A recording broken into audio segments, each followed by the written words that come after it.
I don't know why it was like my dream or something, like of like joining one of them, being like one of those guys, because I just thought they were like, they have a mixed reputation. Some people think they're like miserable French guys that like don't really want to hang out with anyone, and other people think they're like the coolest guys on the mountain.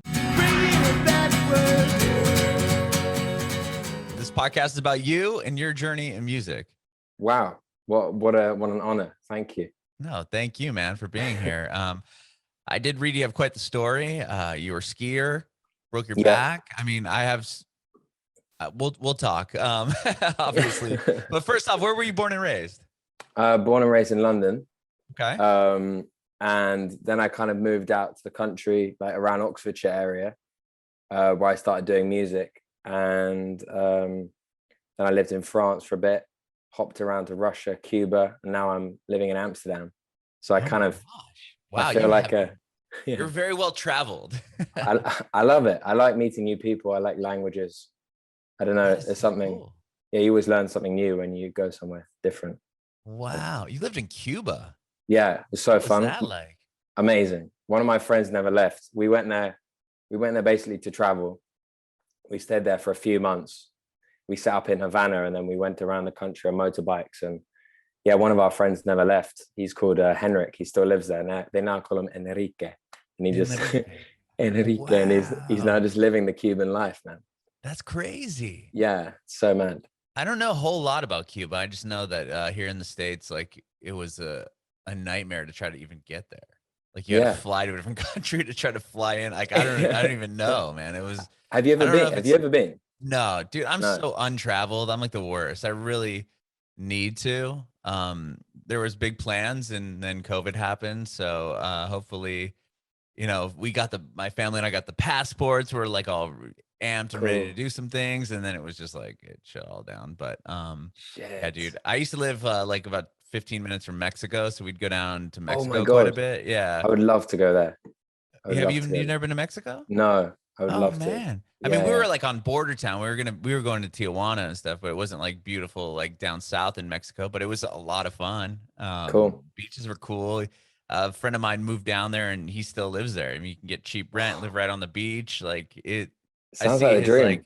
I see his Instagram posts, and I'm just like so jealous. Like him just like. Waking up to like this beach, and he's just like on this high rise, just like shooting a story. I'm like, oh man, dude. Just another day in my office. Like, well, fuck you, man. Exactly. Well, cool. So you're in Amsterdam now, born in London. Amsterdam, How long were you in London for? I was there for till I was about 10 or something. Okay, and then your family moved around to Oxford, so it's like countryside. It's like about an hour and 20 minutes outside London, and it's beautiful. Like they have this big walk where I grew up, kind of around there, called the Ridgeway. It's 88 miles long, and it was like an old walk of like old poets and travelers, and it's got loads of history there. So 88 miles. 88 miles. Yeah, this is like, it's almost like a pilgrimage. Almost, some people walk it as, and you can just join it at any part. And yeah, so it was really nice. Like I was quite like high energy person, as you can really tell, quite high energy person. So it was nice to be able to run around basically. That's amazing. Did you ever make it all the way across, or like? Yeah, I did like half of it. I've done half of it. I packed a tent and like went on and camped in the woods and stuff, but I've never done the whole thing. But during my, like, we'll probably get onto it, but during my year in bed, when I had a year in bed recovering from my back accident, I thought about it a lot, because like the one thing you think about a lot is walking when you can't.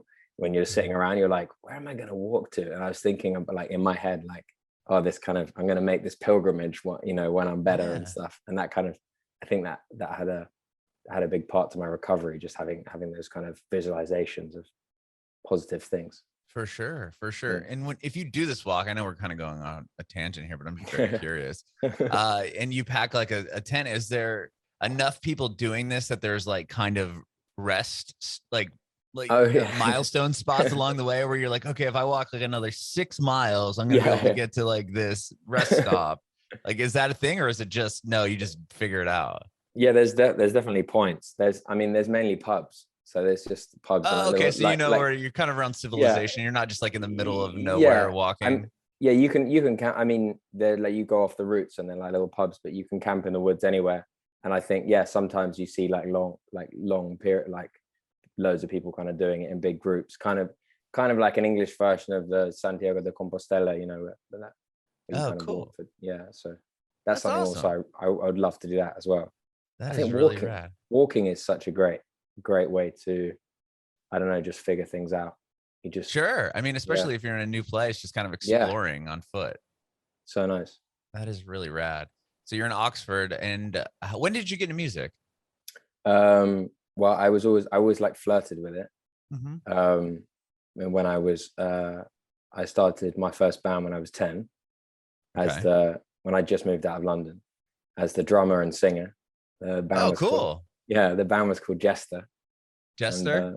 yeah, our first Solid song, name. yeah, a solid name, 10-year-olds. We were the best band. We were the best band in school. I mean, I think we were the only band. There was one other, there was one other band maybe. And yeah, we wrote our first song together called Mind the Gap. And the lyrics were like, mind the gap, mind the gap. It's not hard, you don't need a map. And it was like pop punk. And That's rad. going behind the kit was so like, yeah, to get that taste for like, just, I don't know, your friends, like seeing you play and stuff like that. And like that kind of like creation of energy in a room and Mm-hmm. people just like having fun. I think, yeah, I started to get hooked around that age where I thought like, well, this is something really cool. So drums were your first instrument? It was actually piano, but then Oh, okay.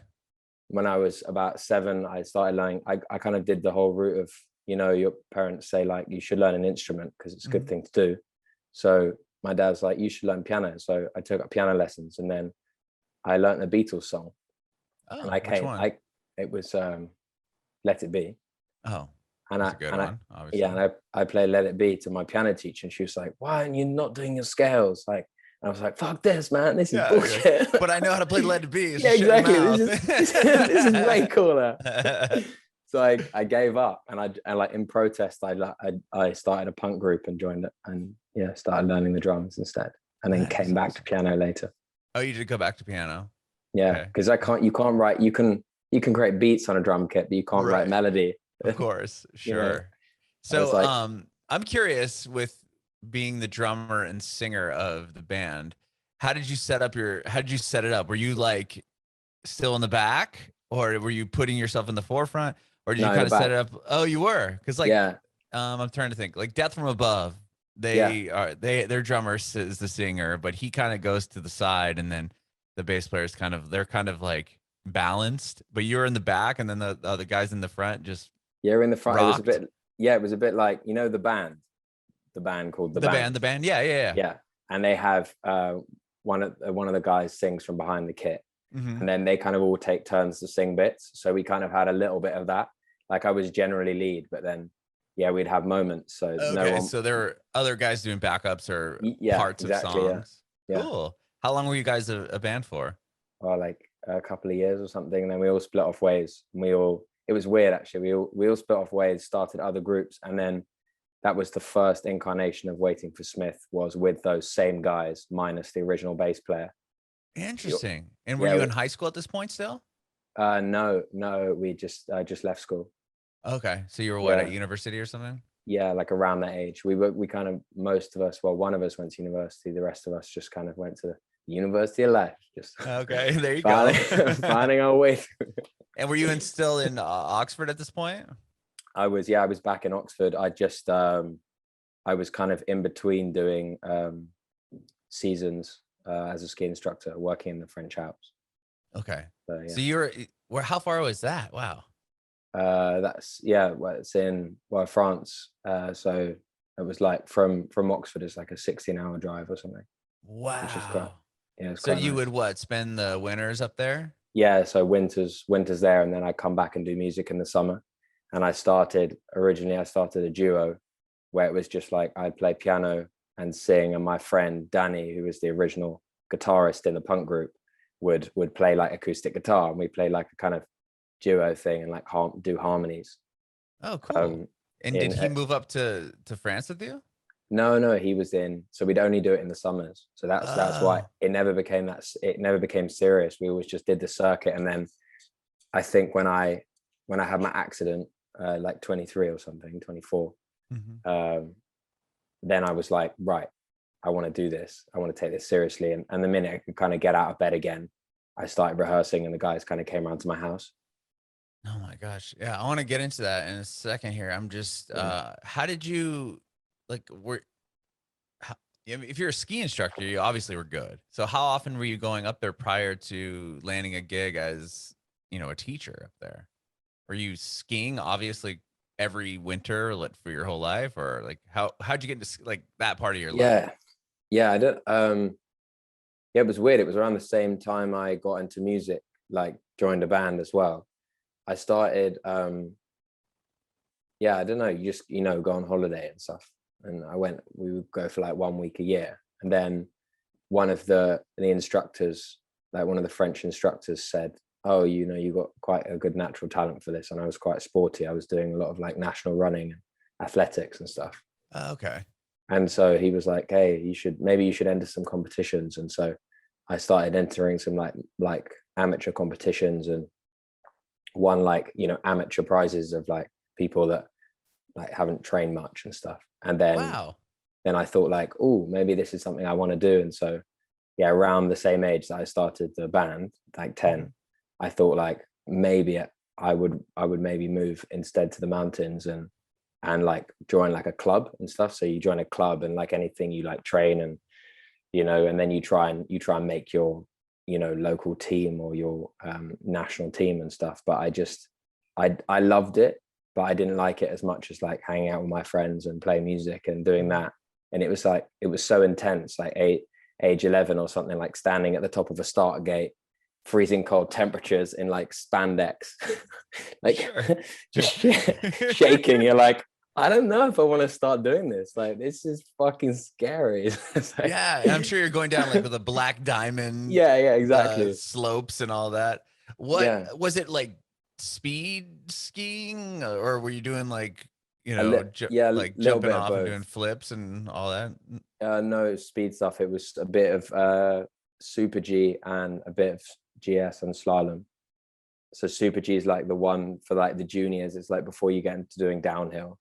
Okay. And then slalom's like just like tick, tick, tick, tick. And oh, you're going through the the little poles, flags or whatever. Yeah. And GS is like slightly wider. And yeah, I think I like slalom the most because it's so, I don't know, it's really intense. It's just like they just keep coming at you, and you just gotta be like, whoa. It's kind of like boxing on skis or something. So you try not to hit the things, or you? Yeah, you do. You like connect. You want to hit them? Yeah, you try and get as kind of close as you can to them, but you hit them with, you have like guards on the front of your poles, and then you have guards on your shins. And as you angle in, you like hit the front of it with your shin, and then you're not trying to hit it with your fist, but you're just basically stopping it smacking you in the face. Oh my gosh. Yeah. That is intense. It's so intense, but it's a lot. Yeah, it's a lot of fun. It's a lot of fun. Wow. So then you just took that up as an instructor? Were you teaching kids how to ski, or were you teaching like training the kids to do that? No, I got into I joined a company called ESF, who are the guys, if you've ever been to Europe, they're the guys that wear the red jackets, which was like, I don't know why, it was like my dream or something, like of like joining one of them, being like one of those guys, because I just thought they were like, they have a mixed reputation. Some people think they're like miserable French guys that like don't really want to hang out with anyone, and other people think they're like the coolest guys on the mountain. Okay. So I was just like, okay, I'm going to go do that. And instead of going to university, I will learn French by working with them, because they're a French ski school. So before then, I went to Paris for a bit. I learned a bit of French. I got it good enough so that I could go there and basically apply to be with them. And then I got a job with them, and I started like teaching kids. And then I got into like got given clients.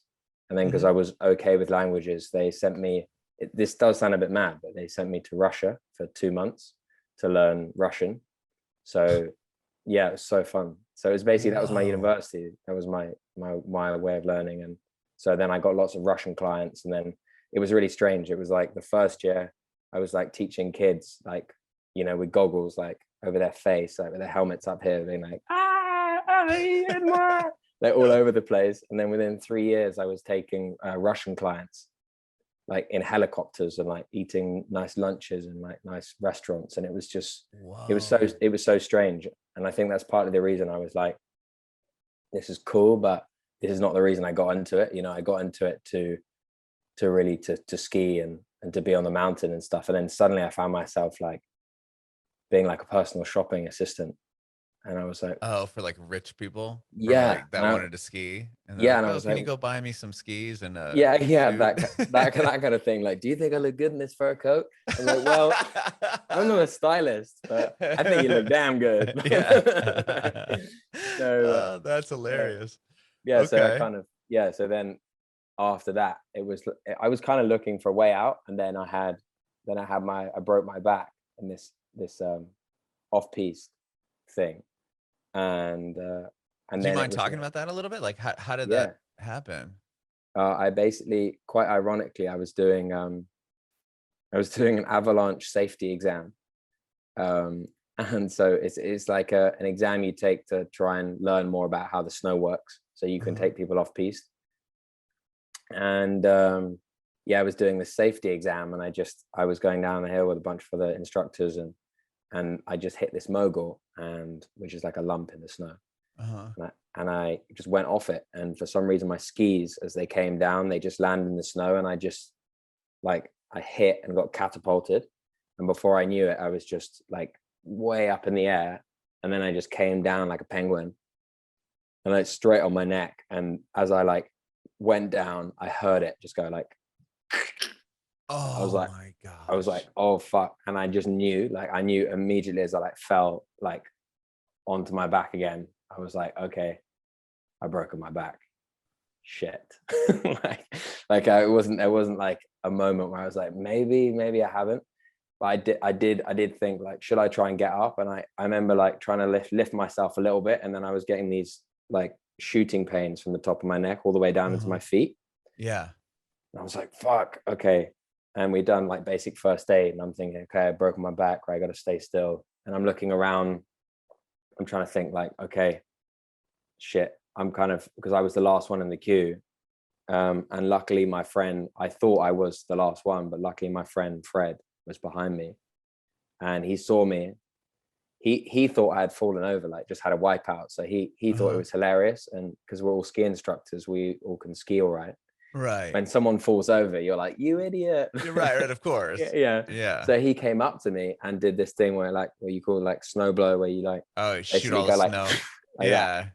So I was just covered in snow. I was like, Fred, no.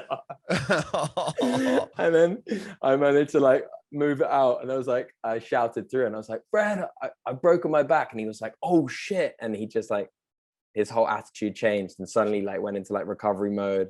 He like called up the pistas, and before I knew it, there was a helicopter, and I was like in a stretcher, and I'd been like brought down. Air flighted out. Oh my gosh. Yeah. But the craziest thing about it, Adam, was that the first thought when I like was strapped into the stretcher, and I was like, okay, I'm going to be put into this helicopter, and like, I don't know what's going to happen. But the first thought was like, okay, I've broken my back. And the second thought was, great, I can do music. Wow. And it was so weird. It was like so much, it was so clear. It was like so much clarity. Like it was no doubt in my mind.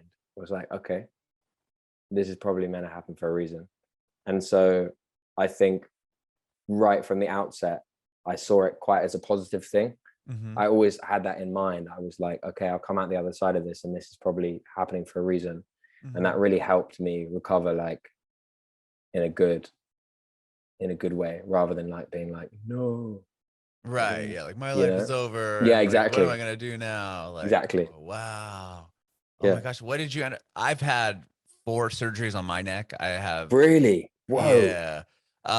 So I was in a gnarly car accident. I got hit by a drunk driver on the freeway. This is like about 10, even over 10 years ago now. And like slowly my disc started to like screw up. And so I was getting like cord compression where like my disc would slip and it would hit the spinal cord. So I know all about like what you're saying with the shooting pain down your whole body and like, oh my God. So I'm just curious to know what ended up being like, what I'll tell you what, so I've had 2 disc replaced in the front, actually 3 now. I've had two like level fusion, and then I have a decent disc, and then there's another fusion with a cage, and then they had to come through the back of my neck and like cut a bone so there was like enough space for insane. So I have like a big divot out of the back of my neck, and you could probably see that big scar here, and then they had to go through here twice. Oh Jesus, man. I'm so glad you're right. No, it's all good. I'm all good. I appreciate that. But I'm just what did they have to do for you? Like what bone did you break? Because you're talking about your neck. Was it with your neck? I just wanted to ask you one thing. What do you do for it? Like now, are you in pain all the time? Do you have to, I'm like do anything for it? No, they give me like these like supposed to be like nerve medications that don't really do much of anything. I just try to keep it loose, and I have physical therapy and you know that type of stuff basically, and I'm just in pain constantly. But it's okay. It's like one of those things where like I don't even know, like it always hurts, so it's just like life, you know what I mean? I've just like adapted to it. So now I have like this ridiculously high pain tolerance level, but so that's good, I guess. But I have the same. I do yoga. Like I find yoga for me, like I start my day every day. I do yoga without fail. Like I don't miss it. I miss like maybe 1 or 2 sessions every year. Like since my accident, that's like my thing. It's so honestly changed my life. Okay, I'm gonna start. I should start doing that. What do you do? Just wake up and do it for what, like 20 minutes, 30 minutes? Yeah, 20 minutes. To start with basic stuff. Like I'm happy to send you some videos and things. Like, I would love that because super easy. And you just do it. Yeah, because like I can move my neck, but I can't turn it all the way on certain sides, and it's just like it's more like it's a whole thing. But wow, so what did you end up breaking? Was it further down? Yeah, no, T2, T3, which is like just below. It's sort of like it's like there basically. Right. Okay, so I was in the C, and then because mine were like C3, C4, and then C5, C6, and then I had a C6, C7 limonectomy or whatever, where they went through the back. So I was right before where you are. You're on the T. I was on the C. Yeah. Oh, man, we're lucky to be alive, you know. Dude, seriously. So you can walk though, right? Is that what you said? Yeah, I had to. Well, so I had an operation. They put like rods in the side of up the spine to like kind of help. How far did they have to go down? Quite far. I've got a gnarly scar going like from here all the way down to kind of my mid back. Okay, so yours is way bigger than mine's. About like that on the back of my neck. So I've got about I don't know 4 and 5 inches, but yours seems way more intense. Because the lower you get down, like that gets gnarly. Yeah, it's weird. It's weird. Like it was a really weird thing because they had the operation. It happened, and then when literally the minute I woke up and I was like conscious again, they were like, "You have to get up and walk," and I was like, "No, like I'm not gonna get up and walk." And they're like, "You have to get up now and walk because otherwise, like it starts to get way too stiff." So they start you walk. They basically start you the physio like the day after. Right, you wake up in the morning and they're like, "Okay, here's a walker. You gotta make it around the thing." And I'm like, "Are you kidding me?" Exactly. And oh god, I just remember that like this every day, like doing like tiny bit more. And as you know, it's like super intense. You have like 4 physios a day or something. Mm-hmm. But the feet, oh my god, the feeling of walking, like when I first walked like 100 meters or something and back, I was just like, it was really like, I don't think there's a day that I forget every day that I can use my legs. Like pretty much most mornings. And I take that time when I do my yoga to really just go like, thank you that I'm okay, and like thank my legs, and kind of be like, this is a good life.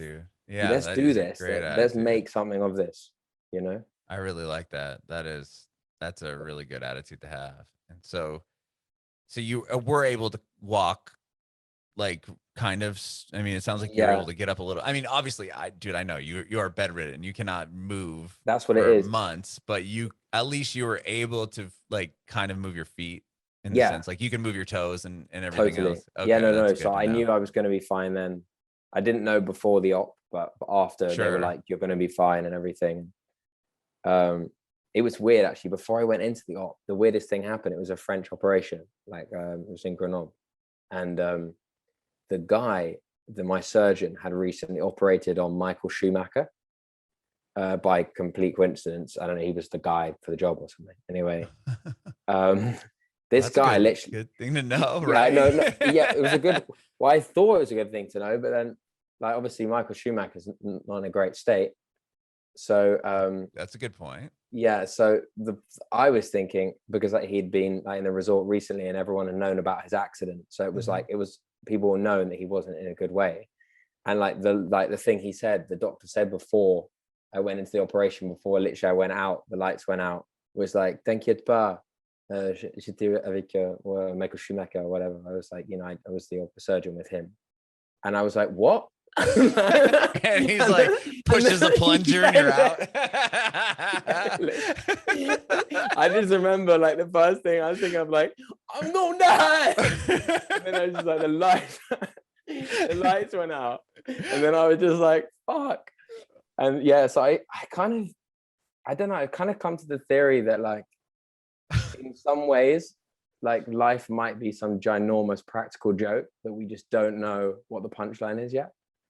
Because it's just so, I mean, you know what it's like when you go through something really extreme like that, as so many people in life do. You kind of get a sense of like, this is so funny, or like the only way to deal with it is to laugh about it, right, and to take it lightly, because it's so bad that if you were just to be like, this is awful, then it would just be too difficult. But like, laughter is such medicine, and that really, through that period, that really stayed with me. So yeah, I completely agree with you. I completely agree with you, because like when people would be like, "Oh my god," like even to this day, I'm like, yeah, no big deal. Whatever. Like, got this battle scar. Like, I won't be a next model. It's just like these dumb things I'll say to people because I don't really care. Like, I mean, it was gnarly, but it's like something you have to kind of just as a defense mechanism to what happened, is just kind of like shrug it off.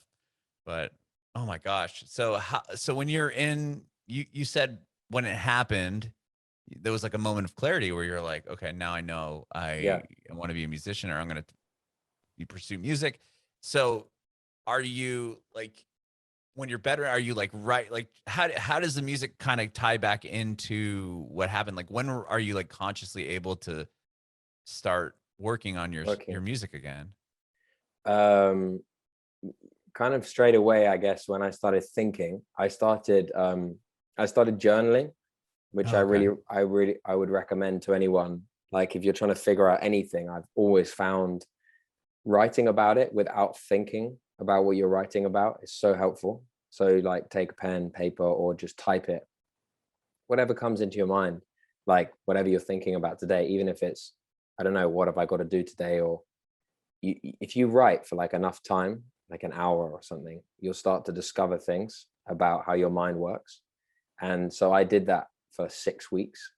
And that was so great, because within that 6 weeks, I like read back and I was like, wow, like, where did that idea come from? What the hell does that mean? That kind of thing. And like exploring like new ideas, and basically think like laying the floor, like the blueprint for like, okay, well, like, what are we doing here? Like, what am I going to do about it while I'm here? Like, what do I love? Like, what makes me happy? All these things, all these big questions. And I think within that started like the first moments of like me being like, okay, I want to write songs again. I'm ready to do this. And because the keyboard, piano, it was too heavy, and I couldn't really sit at it, and I couldn't really have one on my lap. It was too kind of difficult. Yeah. I started learning guitar. Oh, okay.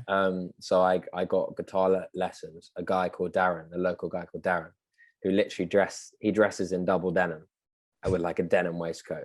absolute, like triple denim, like legend. Like proper, matching denim, or like yeah, shirt, like a little yeah. bit different wash No, denim. like prop, everything matching. Like I'm pretty sure he has, like, you know that episode of Family Guy where Peter Griffin has like 9 of the same outfits in his closet? I'm Oh pretty sure. yeah. I'm pretty sure he has like 9 denim outfits, because he literally wears the same thing every day. He has like his, I don't know if it's just his guitar uniform or his vibe or whatever, but I was just like, he rocks it. Anyway, he would come to my bed every week and he would teach me guitar. So we just learned from scratch. Like we just started. I knew kind of 4 chords and a few little picking patterns and stuff, but nothing major. And just every week we would learn something new. Wow. And it really kept me going, because also as a songwriter, having like new chords every week and new ideas and new influences, and hey, have you thought about ragtime, and hey, this is how the Eagles like did this chord, and hey, this is a Bob Dylan finger picking pattern or something like that. And so suddenly I would be like, he would be teaching me something, then I go maybe like listen to the record, and I had my vinyl, that would like be part of my walk. I would kind of walk downstairs really slowly, I'd like put on a record and I'd listen to like the record that we'd be kind of going through. And it was just such a nice time, such a great time to experience music like that, because it was really sitting down. I'd listen to like a whole album because I had so much time. And then I go back upstairs and be like, I wonder if I could kind of pretend that I'm trying to write their 14th song on the album or something, see what happens, and like see where it would take me. And it just like, it opened me up to so many different ways of writing songs and different kind of forms of melody and stuff. So yeah, that year was really formative for me, I think, just to like do a lot of it. Yeah. And were you writing, so you started writing your own stuff, like, I mean, you're a songwriter, so right away you were just taking some of these things that you were learning, Bob Dylan, Eagles, and implementing them into your own songs? Yeah, a little bit, just kind of, I mean, Well, I don't obviously really, not ripping it, but I meant like yeah, you like you said, oh, this is a chord like the Eagles learned. So it's like, oh, cool, maybe I can use that in something. And so exactly. you were writing your own songs. Yeah, you kind of, I think, I don't really understand songwriting. I don't really like, I think it comes, I think songs come from somewhere else, like art does, and all ideas, they come from another place. Because if you ever talk to a songwriter or like a painter or even like a novelist, they almost say that when the ideas come, they're not really there. Like, so when I feel like a song coming, I'm not conscious at all of what I'm doing.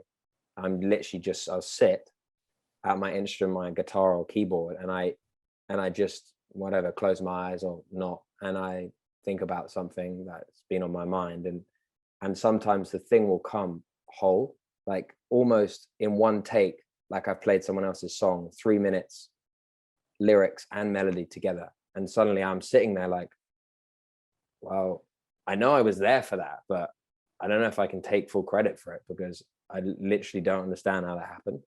And it's so magical, and you sometimes look back and you're like, what the hell, like I really like that lyric, like I wouldn't have thought of that. Like I know that's kind of come from my mind, but I don't know, it's kind of a far out idea, but pretty much every songwriter you talk to that's ever written like a song that's done anything, they'll say they're pretty much the same thing. And that always makes me think, wow, this is a magical place we're in. There's so much more to the world than we think. Sure. Wow. And I just, yeah, I love it. And from writing these songs when you were, going through recovery, when did you start waiting for Smith again, or were you like, how did it all kind of come back around to the band and releasing records and recording records? Yes, I basically, like the minute, so Darren, double denim Darren, shout out. Is Double Denim Darren in the band? Is he in the house? No, he wasn't. He should have joined the band. He's a great guitar player. But he was kind of he was a bit older and had done all that kind of stuff. Yeah, so then he said to me, hey, there's a new studio. It's just like a guy who I know has just built his own studio. It's open up down the road. you should give them a call, like when you get better. So like the minute I was kind of able enough to kind of put on some clothes and like leave the house, I went to the studio and just like knocked on the door and stuff and rocked up. And there's this like epic space, like with like 3 pianos in it, like a church organ. Wow. Like one of the most amazing studios I've ever seen. And I got talking to this guy, Will, and he was he used to be a live recording engineer. So he did like loads of the big bands coming through the States and like all the biggest festivals and huge like stadium gigs and stuff. And he had just decided to like settle down and build a studio there. And he was kind of starting everything from scratch with his girlfriend. And he was like, well, what are you trying to kind of achieve with music? And I was like, well, I don't know, like, I know this is a bit far along, but one day I kind of want Waiting for Smith to be variety. So I have a bit of acoustic at the front, you go into a bit of groove, you might have a little bit of a kind of orchestra at the middle, then somewhere, you know, along the line, you kind of move it into dance, maybe you end in techno. Like this is really far along the line, but I kind of knew, I was like, this is where I want to take it, but this is like years away. At the moment, I've got some piano songs and a bunch of others. Do you want to hear something? And he was like, yeah, of course. And he, instead of like listening to them with me, he just basically put up a mic and put up a mic on the piano and just said like, play them to me and I'll record them. So we just did them straight off. And we recorded like 6 songs together. And he just like, when I came back through, he was like, I noticed like he was a bit like teary eyed, and I could feel that like a couple of them had like got to him. And I was like, him, sure. Yeah. And he was like, man, this is really beautiful stuff. And kind of, we should do something. And yeah, Will was kind of like my launch pad. We're not doing stuff anymore at the moment, but yeah, he really believed in the music, and that started me off doing stuff solo. Then I kind of got the band involved for a little bit. They kind of dropped out, formed their own band, like 2 years in. And then on the 3rd year, I kind of did it again with session musicians. Then, and now I've kind of formed it again with some of the session guys and some new like gospel singers. So there's 7 of us. So we just played Wilderness Festival. It was so fun. It was such a great gig. And it just felt like the first moment where I was like, the thing that I said to Will like 4 or 5 years ago is starting to come out, where I can get like in the same thing, I can get like a groovy song with something that like makes you feel a little bit sad, with something that makes you feel kind of like, oh, this is kind of cool. And then the starting of like the orchestral stuff that I want to do. And yeah, it was to play with those people. I was just thinking back to that moment actually the other day, of like walking to that studio and being like, yeah, I've got like my 2 gospel singers, and I've got my bassist, my drummer, my guy on the SPDs, you know, and I've got me on the guitar and keys, and it's starting to form. And it was such an amazing feeling. Like, and the reception from the crowd was so great. I was on that gig. You can see it online actually. You can see a montage of it on YouTube under Wilderness Festival, Waiting for Smith. And I was dressed as a cloud, like I was in a full like a double denim cloud suit. It took took a little inspiration from Darren. From DD. DD boy. That's awesome. Yeah, it was just so good to like play live music again. Wow. After like so long, like a year. Was that the first show back? That was the first band show. Or whatever. Yeah. Wow. I'd done a solo one like a week before that, but that was the first band one. And just to be on the stage again, and like people sitting around and just like dancing, and there was so much love there, because people they'd been craving it, you know. Sure. I mean, I can imagine that being quite a emotional experience. People haven't seen a band in a year and a half, and yeah, it's just everyone's coming together again, which is amazing.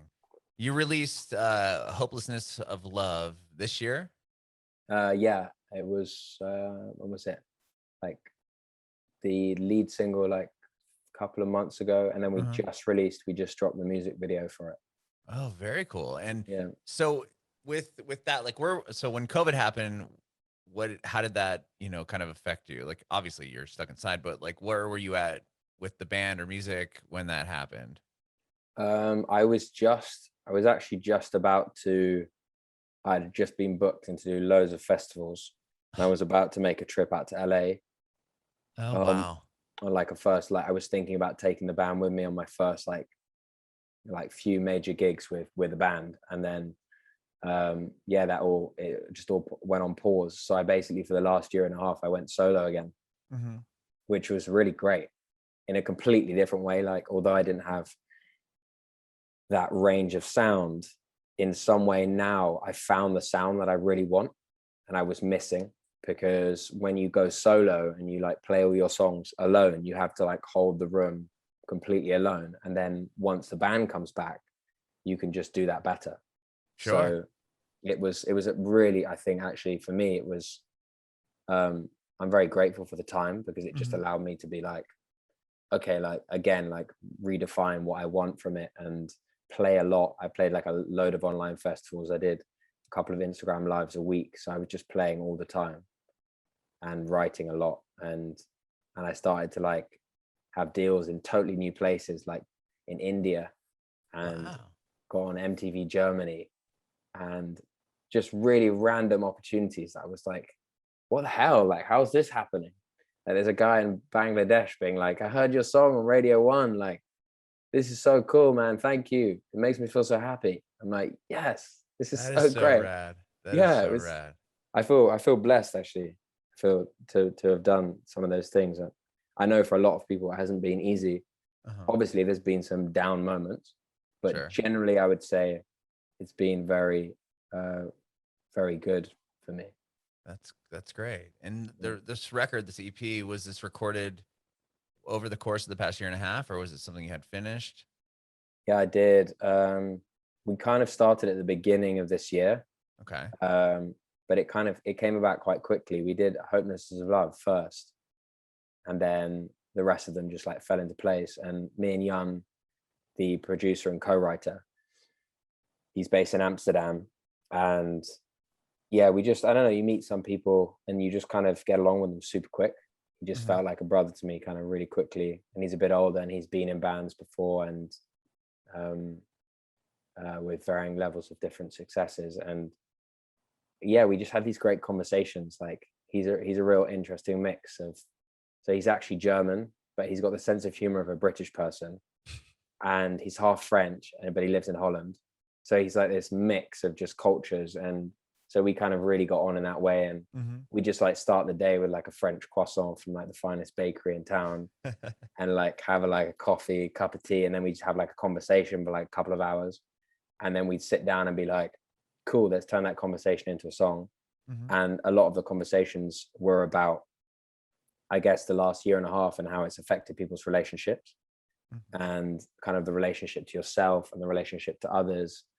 Because we never imagined, or you never would have imagined, you would have had to spend so much time with some people that you did. Like, some people spent 3 months by themselves. Hmm. Some people spent 3 months with their husband, and they're suddenly like, normally they would be seeing him only in the evenings, and suddenly they're seeing him every minute of the day, being like, what the Right. fuck?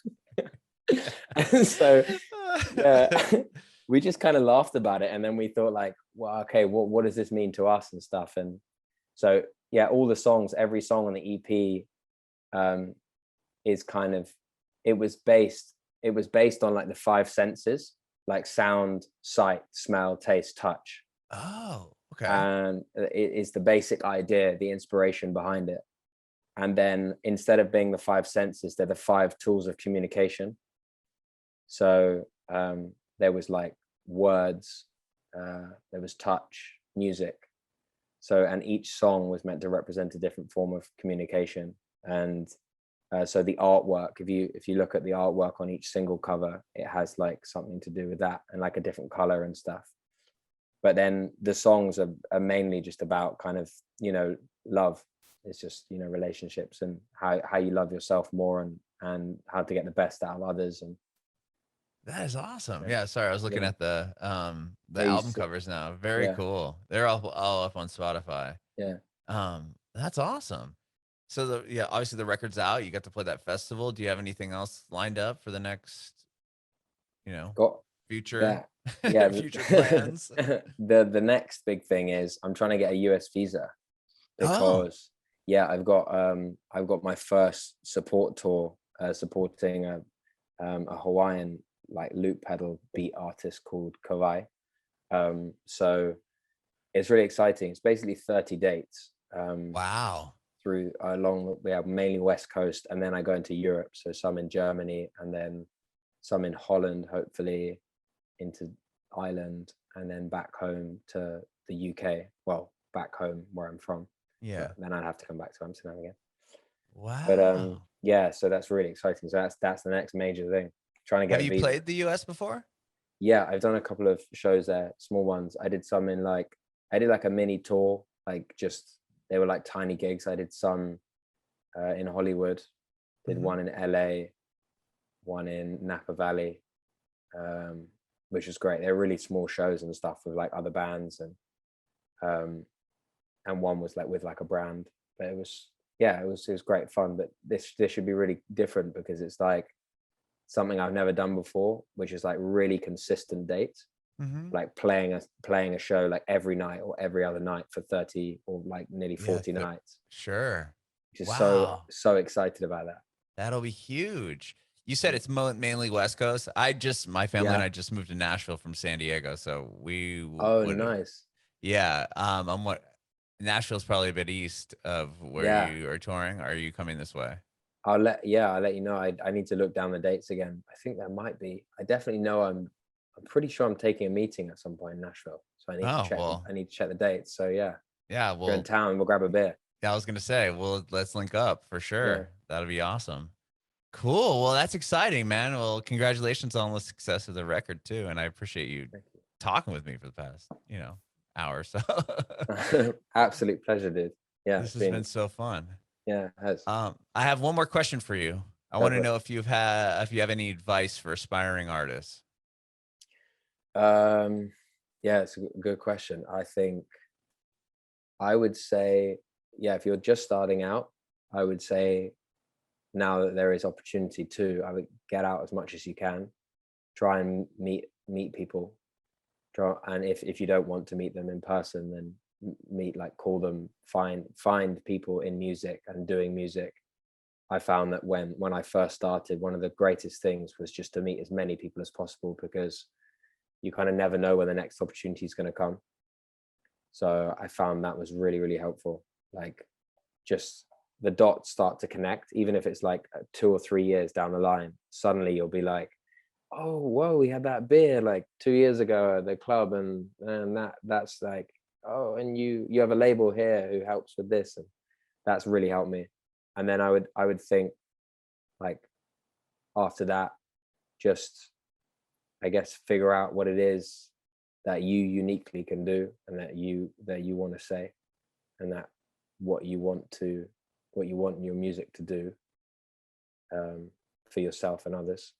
That helped me a lot. Just really focus on, like, okay, what's the intention behind what I'm doing? Because I think when you kind of set your mind on something, and you know why you want to do it, and it's hopefully for a good reason, then you're unstoppable. Bringing it backward.